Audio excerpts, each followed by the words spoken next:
અરે ઓ મેઘા, આ હાથમાં ઓછું પડતું હતું તો આ ઠેલો ભરીને પણ લઈ લીધું. અરે લેવું જ પડે ને. નિકોલમાં ક્ષમા ફેશન વાળા ઓફર જેવી લાવ્યા છે.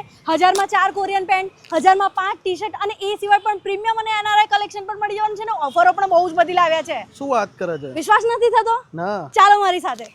આવા કોરિયન પેન્ટ જે 1000માં 4 મળી જવાના છે. સાઇઝની વાત કરું તો L to 9 XL સુધીની સાઇઝ મળી જવાની છે અને એમાં પણ તમને ઘણા બધા કલર ઓપ્શન મળી રહેશે. આવા પ્રીમિયમ કોરિયન પેન્ટ તમને 1100માં 2 મળી જવાના છે, જેમાં સાઈડમાં ચેઇન વાળું પોકેટ પણ મળી રહેશે અને આમાં પણ ઘણા બધા કલર ઓપ્શન મળી રહેવાના છે. આ ટી-શર્ટ તમને 1000માં 5 મળી જવાની છે અને એમાં પણ તમને ઘણા બધા કલર ઓપ્શન મળી જશે. સાઇઝની વાત કરું તો S to 5 XL સુધીની સાઇઝ મળી રહેશે. ટ્રેન્ડિંગમાં ચાલતી ટી-શર્ટ તમને 1000માં 3 મળી જવાની છે. એમાં પણ ઘણા બધા કલર ઓપ્શન મળી રહેશે. સાઇઝની વાત કરું તો L to 5 XL સુધીની સાઇઝ મળી રહેવાની છે. અને એ સિવાય તમને અહીંયા પ્રીમિયમ અને એનઆરઆઈ કલેક્શન પણ મળી જશે. તો ફ્રેન્ડ્સ, અહીંયાના એક્ઝેક્ટ લોકેશનની વાત કરીએ તો નિકોલમાં ઠાકોરજીની હવેલી છે, એક્ઝેક્ટ એની સામે આવેલ છે.